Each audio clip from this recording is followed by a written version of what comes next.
በስመ አብ ወወልድ ወመንፈስ ቅዱስ አሐዱ አምላክ። መሰሉሱ ለወርኃ ታኅሣሥ በዛቲ ዕለት ኮነ ተስካረ በዓታ ለእግዝእትነ ቅድስት ድንግል ወክልኤ ማርያም ወላዲተ አምላክ ውስተ ቤተ መቅደስ ዘኢየሩሳሌም እንዘ መዋዕሊሃ 3 ዓመት። አንድ አምላክ በሚሆን በአብ በወልድ በመንፈስ ቅዱስ ታኅሣሥ 3 በዚች ቀን አምላክን የወለደች እመቤታችን ቅድስት ድንግል ማርያም 3 ዓመት ሲሆናት ወደ ቤተ መቅደስ የገባችበት ዕለት ነው። ተስፋ ለእግዚአብሔር ስለ ልጅ ነበረችና እናቷ ቅድስታና ልጅ የሌላት ስለሆነች በቤተ እግዚአብሔር ውስጥ ከሴቶች ተለይታ ርቃ ትኖር ነበር።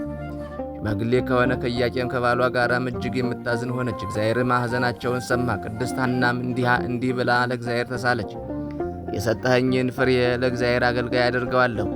ቅድስት ድንግል እመቤታችን ማርያምንም በወለደቻት ጊዜ 3 ዓመት በቤቷ ውስጥ አሳደገቻት። ከዚህ በኋላ ከደናግል ጋር ትኖር ዘንድ ወደ ቤተ መቅደስ ወሰደቻት። በቤተ መቅደስም ምግቧን ከመላእክት እጅ እየተቀበለች 12 ዓመት ኖረች። ክብር ይግባውና ጌታችን ኢየሱስ ክርስቶስ ወደ ዓለም መጥቶ ከእርሷ ሥጋን እስከነሳ ድረስ ከሴቶች ሁሉ የተመረጠች ይህች ናት። በቤተ መቅደስም በመኖር በ12 ዓመት ሲፈጸምላት እርሷ ለእግዚአብሔር የተሰጠች ስለ ልጅ ናትና ለሚጠብቃት ይሰጧት ዘንድ ካህናት እርስ በርሳቸው ተማከሩ። በሴቶች ላይ የሚደርስ በእርሷ ላይም ይደርስባታል ብለው ስለፈሩ በቤተ መቅደስ ውስጥ ይተዋት ዘንድ ለእነርሱ ትክክል መስሎ አልታያቸውም።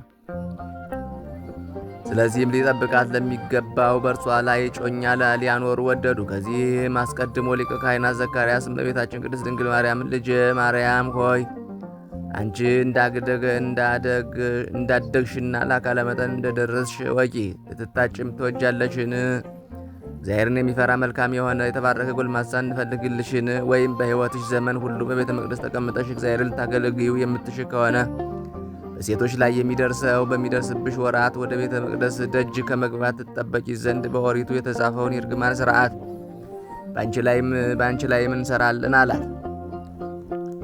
ቅድስት ድንግል እመቤታችን ማርያምም እነሆ እኔ የእግዚአብሔር አገልጋይ በፊታችሁ ነኝ። አባትና እናት የሉኝም። ስሙ ቡሩክ ምስጉን ከሆነ ከእግዚአብሔር በታች በእናትና አባት ፈንታ እናንተ ናችሁና የእግዚአብሔርን ትእዛዝ እንደምታውቁ አድርጉ ብላ መለሰች።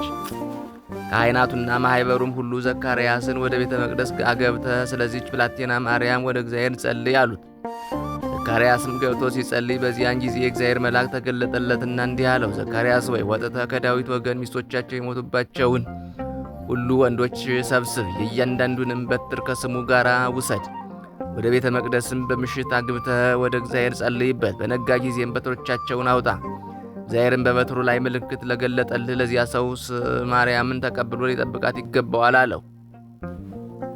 ካህኑ ዘካርያስም ወጥቶ አንድነት ለተሰበሰቡበት ሕዝብ የእግዚአብሔር መልአክ የነገረውን ነገራቸው። በዚያንም ጊዜ ከዳዊት ወገን ጎልማሳም ቢሆን ሽማግሌም ቢሆን ሚስቱ የሞተችበት ሁሉ በኢየሩሳሌም ወዳለ ቤተ መቅደስ ይሂድ እያሉ አዋጅን ዙረው የሚናገሩ በእስራኤል ሀገር ሁሉ መልእክተኛን ላኩ።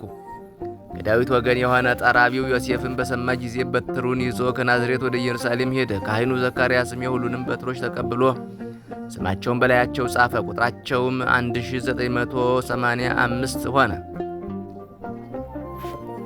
ዘካርያስም በትሮችን ወደ ቤተ መቅደስ አስገብቶ ወደ እግዚአብሔር ጸለየ። እንዲሁም ሰዎች ሁሉ ከቤተ መቅደስ ውጭ ቆመው ይጸልዩ ነበር። ዘካርያስም ጸሎቱን በፈጸመ ጊዜ ለእያንዳንዱ በትራቸውን አውጥቶ ሰጠ።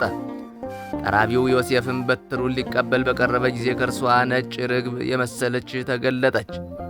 የበረረችም ሂዳ በጠራቢው ዮሴፍ ራስ ላይ ተቀመጠች። ካህናቱና ሕዝቡ ሁሉ አይተው እጅግ አደነቁ፣ ምስጉን የሆነ እግዚአብሔርንም አመሰገኑት።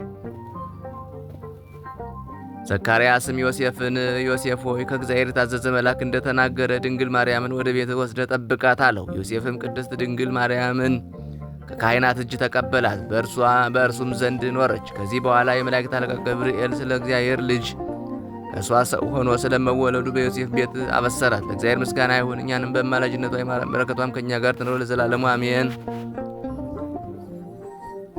ሰላም ለበዓትኪ ውስተ ኦሪታዊት ጠረጴዛ